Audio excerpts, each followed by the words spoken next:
ఈ రోజే డౌన్లోడ్ చేయండి. మీ ఫేవరెట్ షోస్ చూడండి. తను కేర్ టేకర్. మనం ప్రేమించుకున్నాం, పెళ్లి కూడా చేసుకోవాలనుకున్నాం. నాకు ఎవరు క్లోజో కనిపెట్టాలంటే నేను కూడా వాళ్ళలాగా నటించి నిజం రాబట్టాలి. మనోహరి, మనోహరి, మనోహరి. ఏంటి సార్? అమర్ పిలిచింది నన్ను. ఎస్ మనోహరి, నాకు నీతోనే పనుంది. అలా బయటికెళ్ళి సరదాగా తిరిగొద్దామా?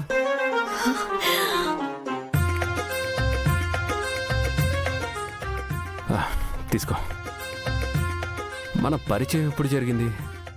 ఫస్ట్ నువ్వు ప్రపోజ్ చేసావా లేక నేను ప్రపోజ్ చేశానా? నువ్వే ప్రపోజ్ చేసావు. నేను ప్రపోజ్ చేసే అంతగా